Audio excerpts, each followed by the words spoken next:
I was very edified by the worship, and as I was listening and being edified, I added my worship to many of your worship this morning. It was very meaningful.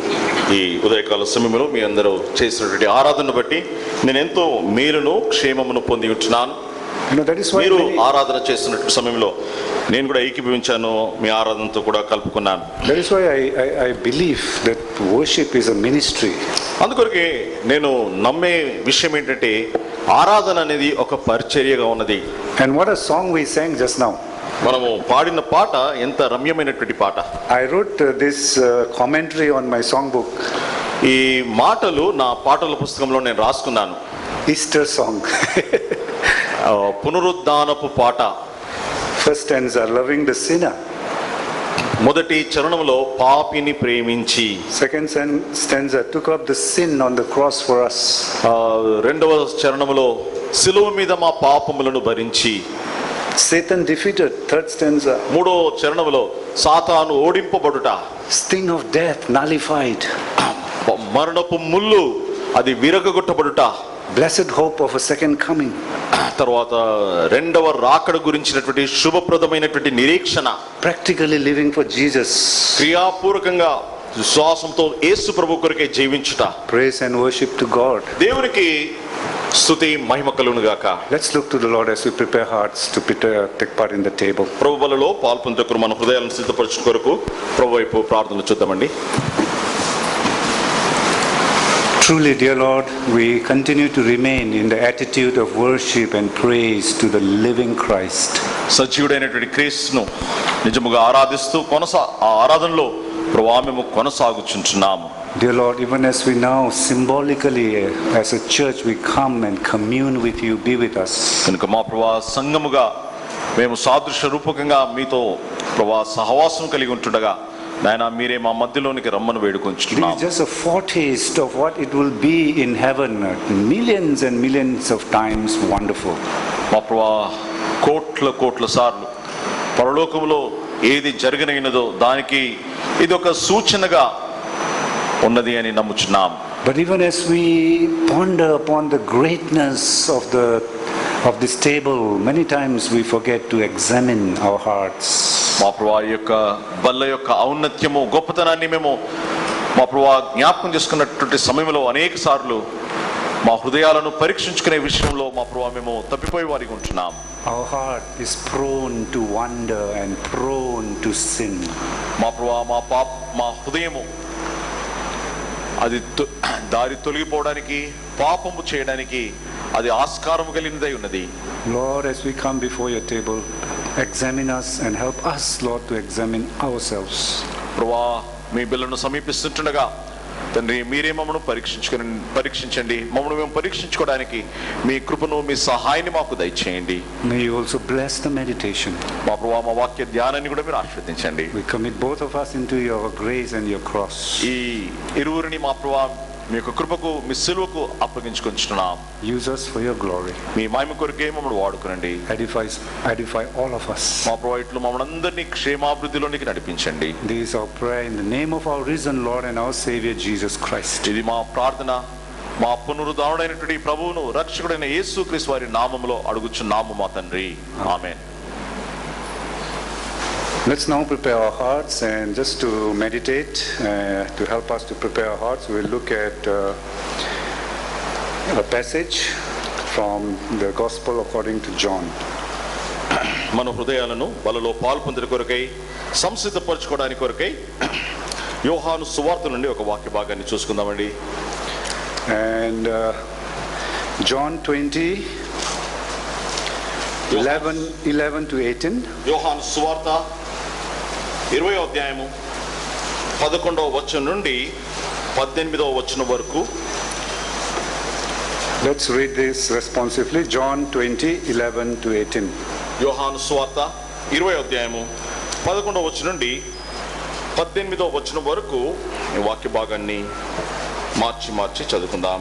అయితే మరియా సమాధి బయట నిలిచి ఏడ్చుచుండెను.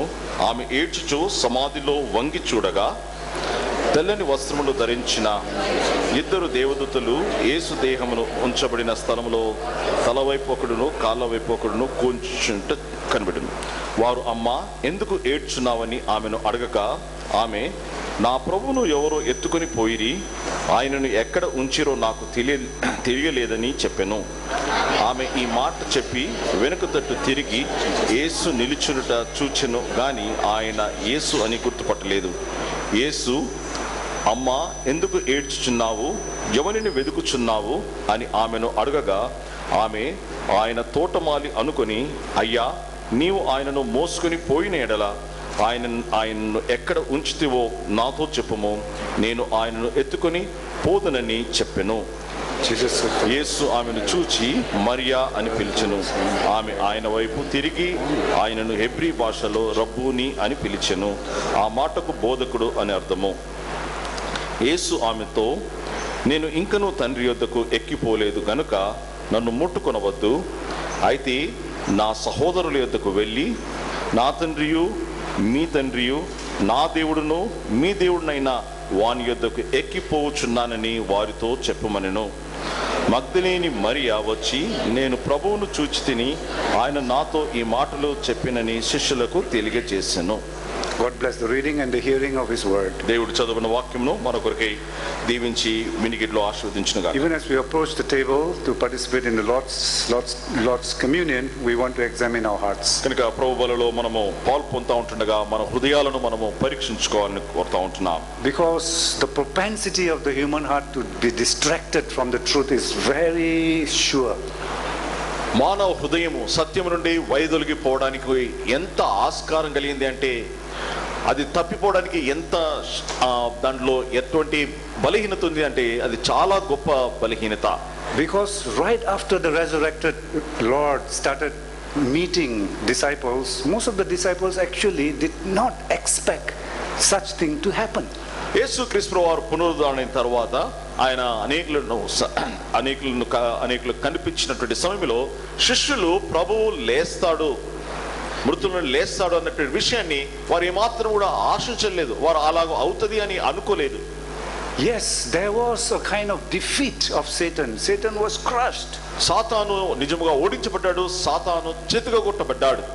And those who were rejoicing on Good Friday started to become sad because these were the forces of hell. ఇది పాతాళ లోకం యొక్క రాజ్యములు, ఇవి శక్తులని కొందరు శుభ శుక్రవారం దినాన వారు దుఃఖపడుతూ వచ్చారు. Because they realized that they could not keep Jesus down to the grave. వారు యేసు ప్రభును సమాధిలోనే ఉంచలేము అన్నటువంటి విషయాన్ని తెలుసుకున్నారు. But what about those who were actually crying on Good Friday? అయితే శుభ శుక్రవారం దినాన ఏడ్చినటువంటి వారి విషయం ఏంటి? What about those who were sad during Good Friday? శుభ శుక్రవారం దినాన విచారంతో ఉన్నటువంటి వారి విషయం ఏంటి? What about the disciples who were very fearful during Good Friday? శుభ శుక్రవారం దినాన ఎంతో భయంతో ఉన్నటువంటి ఆ యొక్క శిష్యుల విషయం ఏంటి? Did their sadness and their darkness and their perplexity turn into joy suddenly? వారి యొక్క కలవరము, వారి యొక్క దుఃఖము, వారికి ఉన్నటువంటి ఆందోళన అకస్మాత్తుగా సంతోషంగా మారిందా? Well, yes and no. అవును, మరి అదే సమయంలో కాదు కూడా. Initially they did not expect it, but later the Lord restored them. ఆరంభంలో వారు అలాగ ఆశించలేదు, కానీ తర్వాత ప్రభు వారిని సమకూర్చాడు. The Lord had to take an initiation to restore them, to reach out to them. ప్రభు తానే ముందు అడుగు వేసి వారిని ఆయన సమకూర్చడానికి ముందుకు వచ్చాడు. Though everything was so fresh, the reality of Good Friday was still fresh. The time they spent with the Lord was still fresh in their memory. They were distracted. శుభ శుక్రవారం ఇంకా వారి మనసులో తాజాగా ఉంది.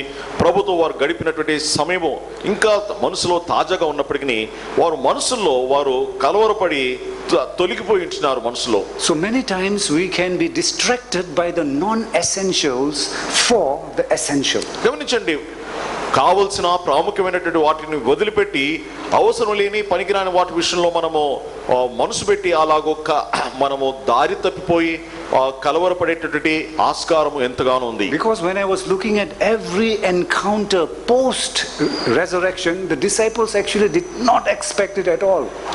నేను యేసు ప్రభువారు పునరుద్ధారణ అయిన తర్వాత ఎన్నిసార్లు ప్రత్యక్షమయ్యాడో ఆ విషయాలన్నింటినీ నేను ధ్యానిస్తున్నటువంటి ప్రతిసారి నేను గమనించినటువంటి విషయం ఏంటంటే, శిష్యులు యేసు ప్రభువారు మృతుల నుండి లేస్తారు అని వారు ఎన్నడూ ఊహించలేదు. So because of the distraction, I call them the dim-sighted disciples. Dim-sighted disciples. వారు యేసు ప్రభువారు మృతుల నుండి లేస్తాడు అని వారు ఊహించలేదు కనుక మంద చూపగలిగినటువంటి విశ్వాసులు అని ఆ శిష్యులను మనం అనవచ్చు. I call them that because 3 years of being with Jesus, 3 years of Jesus reminding them again and again that the Son of Man has to suffer, the Son of Man will be raised on the third day, and yet when the fact happened, they were not expecting it. గమనించండి, యేసుక్రీస్తు వారు 3 సంవత్సరాలు శిష్యులతో ఉన్నటువంటి సమయంలో పదే అనేక సందర్భాల్లో మనుష్య కుమారుడు ఆయన పాపుల చేతికి అప్పగించబడి శ్రమ నుండి ఆయన మరణించి 3వ దినాన తిరిగి లేస్తాడు అని ప్రభు ఎన్నిసార్లు చెప్పినా ఈ విషయాలన్నీ కూడా సాక్షాత్తు సంభవించిన తర్వాత వారు ప్రభువు లేస్తాడని వారు ఊహించలేదు. And the first example is here in our scripture reading, Mary Magdalene. ఇక్కడ మనం మొదటి ఉదాహరణ చూస్తుంటున్నాం, మగ్దలేని Mariya. And Mary Magdalene was close to Christ. ఈమె క్రీస్తు ప్రభువుకు ఎంతో సమీపంగా ఉన్నది. And the context is that she is in the tomb. అయితే ఇప్పుడు ఆమె సమాధి దగ్గర ఉంది. Wanted to anoint Jesus's body because of the Sabbath and all this, she could not do that. So she's coming now to anoint the body of Jesus. మునుపటి దినము సబ్బాతు దినము కాబట్టి యేసు ప్రభు వారి యొక్క మృతదేహాన్ని సుగంధ ద్రవ్యాలతో పూసి దాన్ని పూయాలన్న ఉద్దేశంతో ఆమె సమాధి దగ్గరికి వచ్చింది. ఆమె అక్కడ నిలబడింది. And then she sees the things opened and the tombs are open and calls the disciples are there. తర్వాత అక్కడికి వచ్చిన తర్వాత సమాధి తెరబడి ఉన్నట్టు చూచింది. అక్కడ ఉన్నటువంటి సంగతులన్నింటినీ గమనించింది. తర్వాత శిష్యులను కూడా పిలిచింది సమాధి దగ్గరికి. Having examined everything, the disciples go back home. గమనించండి, శిష్యులు వచ్చారు, అన్నిటినీ చూచారు, పరీక్షించారు, తర్వాత వారు తిరిగి ఇంటికి వెళ్ళిపోయారు. This is where our text begins. But Mary. అయితే శిష్యులు ఇంటికి వెళ్ళిపోయిన తర్వాత మరియా అక్కడే సమాధి దగ్గర నిలిచింది. ఇప్పుడు మనం చదువుకున్నటువంటి విషయాలు సంభవించినటువంటి మనం చదివిన విషయాలు సంభవించినాయి. That's what verse 11 starts. But Mary stood outside the sepulchre weeping, and as she wept, she stooped down. 11వ వచనం ఇలాగూ ఆరంభమవుతుంది. అయితే మరియా సమాధి బయట నిలిచి ఏడ్చుచుండెను.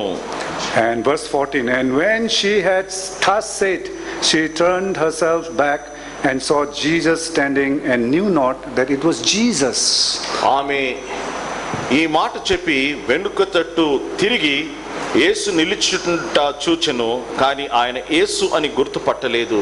So my question is, నా ప్రశ్న ఏంటంటే, why was Magdalene not able to recognize Jesus right away? మగ్దలేని Mariya యేసు ప్రభువారిని వెంటనే ఎందుకు గుర్తుపట్టలేకపోయింది? It's not as if the person did not voice out. The person actually talked. The person was standing. గమనించండి, ఆ మనుషుడు నిలబడి ఉంటున్నాడు, ఆ మనుషుడు మాట్లాడుతూ ఉన్నాడు. And yet she could not remember her Lord right away. అయినప్పటికీ తన ప్రభువును వెంటనే ఆమె గుర్తుపట్టలేకపోయింది. Maybe he was shining like the other angels was shining. Maybe Jesus was shining like how the other angels were shining. అక్కడ దేవదూతలు ఎలాగో ప్రకాశిస్తుంటున్నారు, అదే రీతిగా యేసు ప్రభువారు కూడా ప్రకాశిస్తూ ఉంటుండవచ్చేమో. Okay, we give the benefit of the doubt. అలాగూ జరిగిందని మనం చెప్పవచ్చా? But he was speaking to her.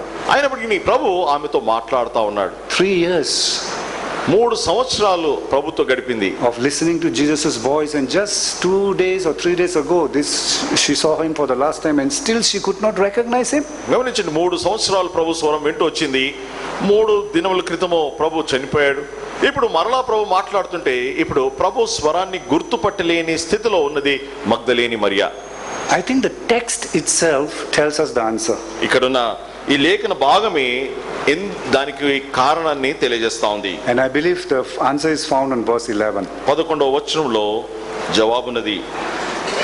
But Mary stood without, that means outside at the sepulchre weeping, and as she wept, she stooped down. అయితే మరియా సమాధి బయట నిలిచి ఏడ్చుచుండెను. ఆమె ఏడ్చుచు సమాధిలో వంగి చూడగా. You see, the kind of distraction that came to Mary Magdalene was very, it looks devotional, but within that devotion there is a selfish preoccupation with herself. గమనించండి, ఇక్కడ మరియా ఆమె భక్తి భావంతో ఉన్నప్పటికీ తన విషయంలోనే తాను ప్రాధాన్యత కలిగినదై, తన విషయంలోనే గమనిక కలిగినదై ఉన్నట్లుగా మనం చూస్తుంటున్నాం. Mary was so lost in the weeping per se. She was so distracted by the grief per se that the very reason for her grief when he was standing there, she could not recognize it. గమనించండి, మరియా అక్కడ ఎంతో కృంగిపోయి ఏడ్చుచు దుఃఖముతో ఉన్నటువంటి ఆ విషయాన్ని మనం చూస్తున్నాం. అలాగున అక్కడ నిలబడి ఉన్నది ఆ దుఃఖము, ఆ వేదనను బట్టి ఆమె ప్రభును గుర్తుపట్టలేని స్థితిలో ఉన్నది. This was the kind of distraction that Mary encountered. Mariya ఎదుర్కొన్నటువంటి ఇటువంటి దృష్టి వైదొలిగించేటటువంటి విషయము. And this is quite strange and quite awkward. ఇది ఎంతో వింతైనది, ఎంతో మంచిదిగా లేనటువంటి విషయం. The person for which you are longing standing before you and you are not recognizing it, something is not right. గమనించండి, నువ్వు ఏ వ్యక్తినైతే ప్రేమిస్తా ఉన్నావో, ఏ వ్యక్తి కొరకే కనిపెట్టుకుని ఉంటున్నావో, ఆ వ్యక్తి నీ ఎదుట ఉన్నాడు కానీ నువ్వు ఆయన గుర్తుపట్టలేదు అంటే ఏదో విషయం అందులో పొరపాటు ఉన్నట్లుగా మనం గమనించవచ్చు. It's not that weeping is not right. It's not that being sad is not right. That's not the question. ఏడ్చుట మంచిది కాదని కాదు, లేకపోతే దుఃఖపడుట మంచిది కాదన్నది విషయం కాదు ఇక్కడ. But it was the weeping, perhaps for the sake of weeping, too preoccupied, too inward looking, that when the very reason for her weeping is standing there, she was not able to recognize her. గమనించండి, కేవలం ఏడ్చుట కొరకే ఏడ్చుట, అంతేకాకుండా తనలోనికి తాను తొంగి చూచుకొని తనను చూచుకుంటూ ఏడ్చుకుంటా ఆ కారణాన్ని బట్టి తాను ఏ వ్యక్తినైతే వెతుకుతా ఉన్నదో ఆ వ్యక్తి ఎదురుగా నిలబడినప్పటికీ గుర్తుపెట్టలేని స్థితిలో మరియా ఉన్నది. So this self occupation in her weeping and in her grief was the non-essential, when the essential Jesus came there, she could not recognize the essential. గమనించండి, తన కొరకే తనలో తాను ఇలాగున కృంగి ఏడవడం అనేది అవసరం లేని విషయం. కానీ అవసరమైనటువంటి విషయం ఏంటి?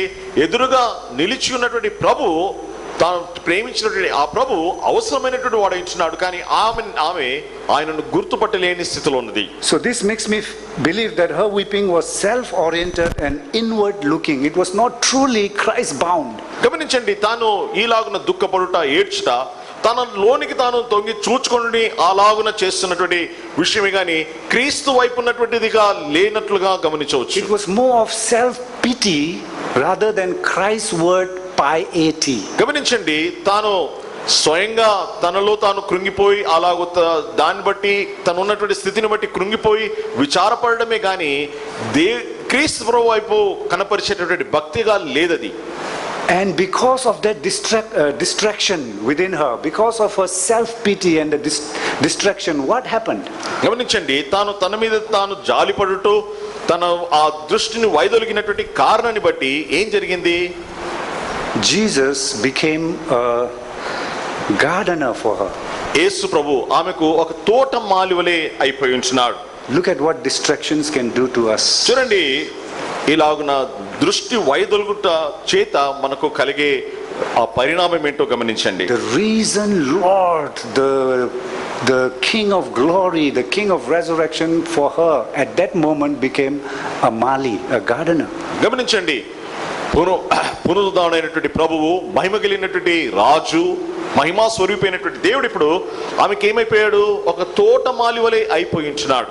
So when we are grieving or when we grieve and when we become self-pity, we forget and we are not able to see Christ. గమనించండి, మన మీదని మనం జాలిపడుతూ దుఃఖముతో ఏడ్చుతూ నిండి ఉన్నప్పుడు మన ప్రభువును మనం గుర్తుపట్టలేక ఉంటాం. If the things that we do is because of our inward orientedness and inward looking, we find it very hard to see Christ in what we do. గమనించండి, మనం చేసేటటువంటి కార్యాల్లో మన వైపే మనం చూసుకుంటూ మన అంతరంగంలోనికి మనం చూసుకుంటూ అలాగో మన కొరకే మనం చేసినట్లయితే మనము ప్రభువును చూడలేము.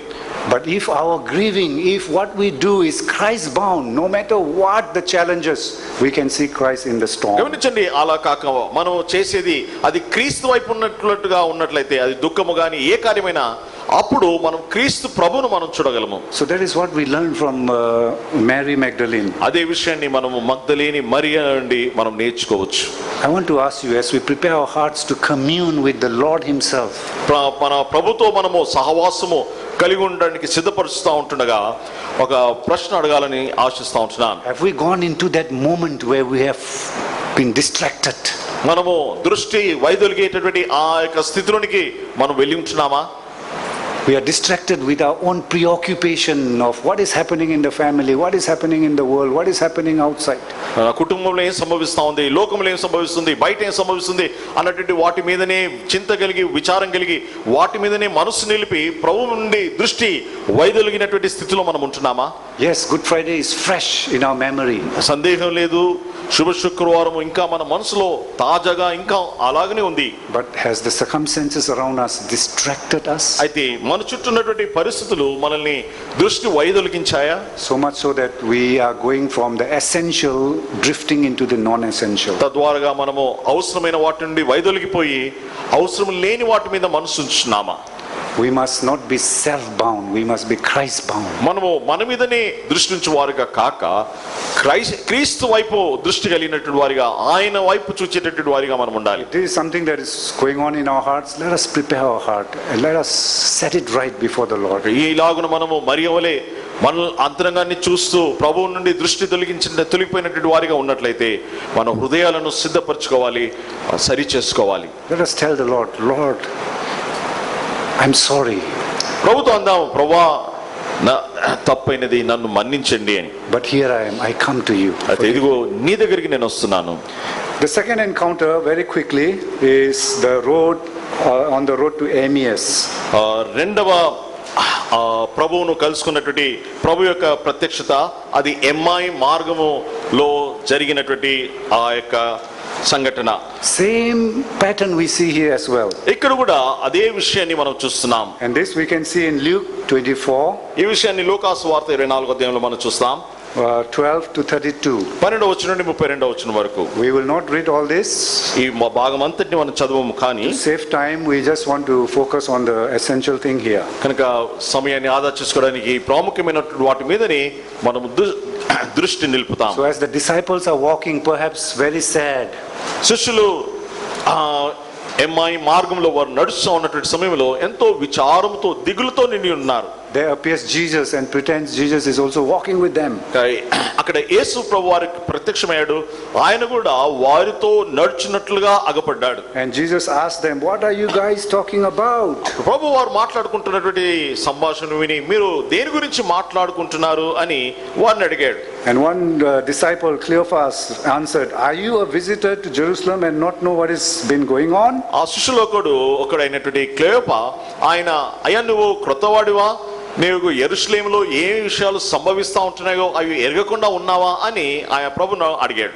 Actually, Jesus was the only one who knew what was happening all this while. కనుక ఇంతవరకు ఏదైతే సంభవించిందో వాటన్నిటిని ఎరిగినటువంటి వాడు, ఏకైక వాడు యేసు క్రీస్తు వారైంచినారు. But perhaps Jesus wanted to know, so he said, what things? అయితే ప్రభు వారి నుండి తెలుసుకోవాలని, ఏమి సంభవిస్తా ఉన్నాయి యెరూషలేములో అని ప్రభు అమాయకంగా అడిగాడు. And he said, it's about Jesus of Nazareth, the mighty prophet. అప్పుడు వారు అన్నారు, ఆయన నజరుడైనటువంటి యేసు క్రీస్తు, ఆయన శక్తివంతమైనటువంటి ప్రవక్త గురించినటువంటి సంగతులు అని వారు చెప్పారు. And how he was killed. ఆయన ఎలాగో చంపబడ్డాడు.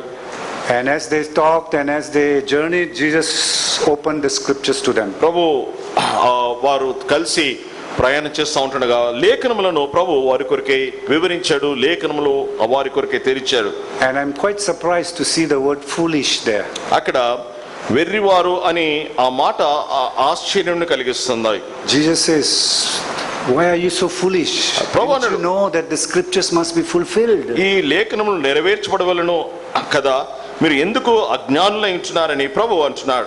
that according to the scriptures that the Christ will have to die, like what you are telling me the story. కనుక మీరు ఎలాగో చెప్తున్నారో ఆ మాటల ప్రకారమే క్రీస్తు మరణించుట అగత్యము కదా అని ప్రభు అన్నాడు. Because they also did not realize that he was Jesus, the Christ for whom they were actually walking on the road to Emmaus. వారితో నడుచున్నటువంటి వ్యక్తి యేసు ప్రభు అన్న సంగతిని వారు కూడా గుర్తించకుండా ఉంటున్నారు. And finally in verse 31, 31వ వచనంలో their eyes are opened. వారి కన్నులు తెరవబడిను. And they recognized Jesus. వారు యేసు ప్రభును గుర్తుపట్టారు. But he just vanished into like that. అయితే అప్పుడు ఆయన వారి నుండి అదృశ్యుడాయను. And I love verse 32. Yes. 32వ వచనము నాకెంతో ఇష్టము. They said to one another, did not our hearts burn within us while he was talking to us? అప్పుడు వారు ఆయన త్రోవలో మనతో మాట్లాడుచు లేఖనములను మనకు బోధపరుచుచున్నప్పుడు మన హృదయము మనలో మండుచుండలేదా? See, as Jesus started walking with them, something in them burned and said, you are distracted, come back. Something deep lying message, prompting was there. కనుక ప్రభు వారితో మాట్లాడుతూ ఉన్నటువంటి సమయంలో వారి మనసులో ఒక బలమైనటువంటి ఆ యొక్క మాట బలమైనటువంటి శబ్దము వారి మనసులో వస్తూ ఉంది. మీరు ఎందుకు దారి తొలగిపోతా ఉన్నారు, దృష్టి వైదొలుగుతా ఉన్నారు, రండి ప్రభు దగ్గరికి తిరిగి మరలా రండి అనేటువంటి ఆ యొక్క బలమైనటువంటి ఆ శబ్దము వారి మనసులో వారు విని ఉంటున్నారు. But the fact was they were distracted. అయితే వాస్తవం ఏంటంటే వారు దృష్టి వైదొలిగి ఉంటున్నారు. Did not recognize the King of Resurrection, the King of పునరుద్ధానమునకు రాజు అయినటువంటి ఆ ప్రభువును వారు గుర్తుపట్టలేదు. So again my question, why didn't these disciples recognize Jesus instantly? ఎందుకని ఈ శిష్యులు వెంటనే యేసు ప్రభువారిని గుర్తుపట్టలేకపోయారు? ఇది ప్రశ్న. Yes, verse 16 does tell us that actually they were kept from recognizing. 16వ వచనము సెలవిస్తుంది, వారు ఆయనను గుర్తుపట్టలేకుండా వారి కన్నులు మోయబడిను అని దేవుని వాక్యం అంటుంది. But this actually, according to the literal translation, is not really God making them not to recognize him, but it's something else that is distracting them. దేవుడు వారి కన్నులను మూసాడు, వారు గుర్తుపట్టలేకుండా అన్నట్లుగా కాదండి దీని అక్షర వాస్తవమైనటువంటి అర్థం, కానీ కారణము వేరేదిగా ఉంది. So therefore, apart from verse 16, my question is still valid. Why could these disciples recognize Jesus? గమనించండి, 16వ వచనము మినహాయిస్తే ఎందుకని ఈ శిష్యులు యేసు ప్రభువారిని గుర్తుపట్టలేకపోయారు? As I read the text, my first conclusion is they were busy with media frenzy. గమనించండి, ఈ వాక్య భాగం చదువుతా ఉన్నప్పుడు గ్రహించగలిగినటువంటి విషయం ఏంటంటే వారు వార్తల్లో వస్తున్నటువంటి విషయాలు ఏంటో వాటి మీదనే మనసు కలిగి ఉంటున్నారు.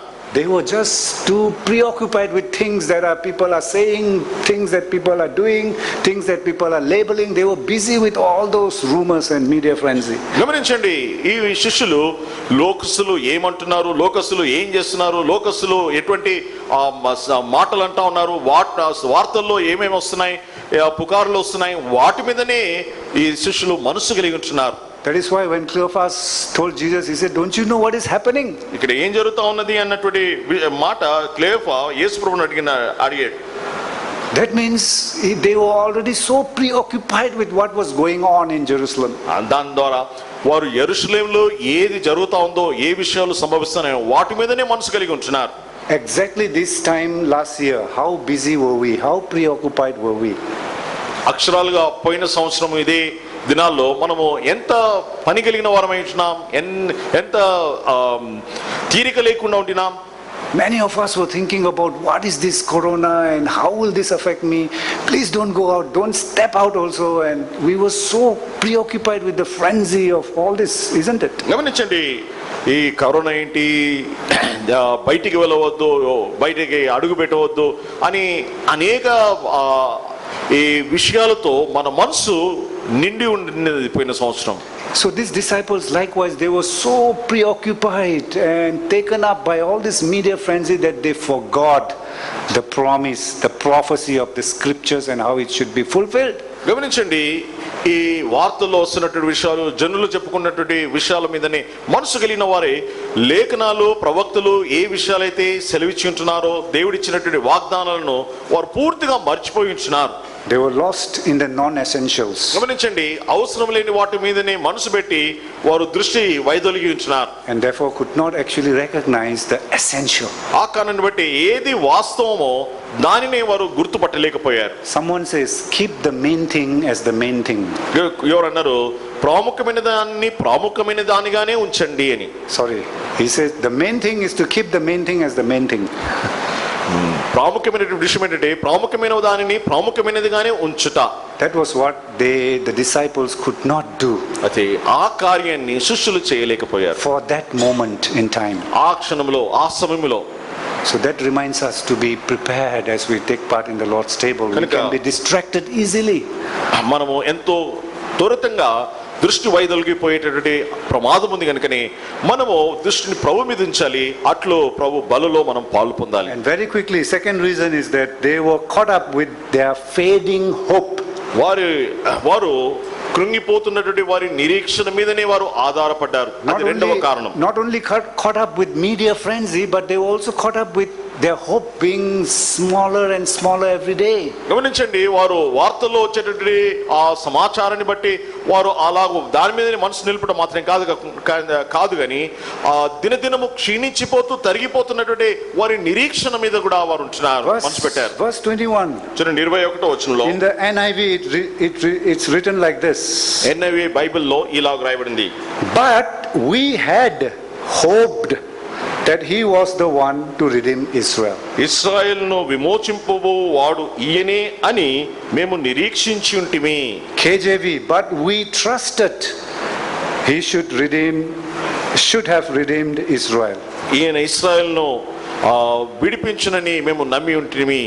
So for them now, Jesus, the resurrected one, the risen Lord, has become a person from Nazareth and a prophet, and now somebody who was supposed to but did not. గమనించండి, ఇప్పుడు పునరుద్ధానటువంటి ప్రభు యేసుక్రీస్తు వారు ఆయన ఒక నజరేయుడైనటువంటి వాడుగాను, తర్వాత రక్షించవలసినటువంటి వాడుగా అయిపోయాడు. Their distraction was causing them to lose hope in Christ the Messiah. వారు దృష్టి వైదొలిగిపోయినటువంటి ఆ పరిస్థితిని బట్టి క్రీస్తు మెస్సయ మీద వారికి ఉన్నటువంటి నిరీక్షణ అది సన్నగిలుతా ఉన్నది. So every of this encounter, when you look, you will find that this is the same pattern. ఇక్కడ ప్రభు పునరుద్ధారణ ప్రభు జనులను కలుసుకున్నటువంటి ప్రతి సందర్భంలో కూడా ఈలాగున్న ఇటువంటి విషయాన్ని మనము దృష్టి వైదొలిగిపోవట, ప్రభును గుర్తుపట్టలేని ఆ ప్రమాదమును అటు విషయాన్ని మనం చూస్తాం. I pray that as we prepare our hearts, that we will take time to take away all distractions in our heart and give our heart to God. కనుక మనం ప్రభు బలలో పాల్పొనడానికి సిద్ధపడతా ఉంటుండగా మన హృదయంలో ఉన్నటువంటి దృష్టి వైదొలిగించేటటువంటి విషయాలన్నింటినీ మనము తీసివేసి ప్రభువును నేరుగా స్పష్టంగా మనము చూడాలని నా ప్రార్థన. Especially in these challenging times, distractions are everywhere. మరి విశేషంగా ఇట్టి సవాల్తో కూడినటువంటి సమయాల్లో ఎచ్చట చూచినప్పటికీ దృష్టి వైదొలిగించి మనల్ని మభ్యపరిచేటటువంటి విషయాలే మనకు కనిపిస్తా ఉన్నాయి. Distractions can just come. ఈ దృష్టి వైదొలిగించే విషయాలు అవి దానంతటవే వస్తూ ఉంటాయి. And instead of participating in the Lord's table with your heart, you just mechanically participate. అయితే ప్రభు బలలో హృదయపూర్వకంగా పాలు పొందడానికి బదులుగా యాంత్రికంగా అందులో పాలు పొందే ప్రమాదం ఉంది. And instead of seeing the Lord of glory, you will see a gardener. గమనించండి, మహిమ కలిగినటువంటి ప్రభువును చూచుటకు బదులుగా నువ్వు తోటమాలిని చూచే ప్రమాదం ఉంది. And instead of seeing the Lord of glory, you will see just a prophet from Nazareth. మహిమ కలిగినటువంటి ప్రభువును చూచుటకు బదులుగా నజరేతు నుండి వచ్చినటువంటి ప్రవక్తను చూచే ప్రమాదం ఉంది. Though the memory was fresh in them, yet they were distracted. గమనించండి, వారి మనసులో ఆ యొక్క జ్ఞాపకాలు ఎంతో తాజాగా ఉన్నప్పటికీ వారి దృష్టి వైదొలిగిపోయినది. But the Lord restored them. The Lord can restore you. అయితే ప్రభు వారిని సమకూర్చాడు. ప్రభు నిన్ను కూడా సమకూర్చ సమర్థుడై ఉంటున్నాడు. So let's prepare our heart and participate worthily. కనుక మన హృదయాలను సిద్ధపరచుకొని యోగ్యమైన విధానంలో ప్రభు బలలో పాల్పొందుదాం. Imagine that the Lord is sitting right at the table, and then you are sitting here and you are eating with the Lord. గమనించండి, ప్రభు బల్ల దగ్గర కూర్చుని ఉంటున్నాడు, మీరు ఇక్కడ కూర్చుని ఉన్నారు, మీరు ప్రభుతో కలిసి భోజనం చేస్తున్నటువంటి విషయాన్ని ఒకసారి ఊహించుకోండి.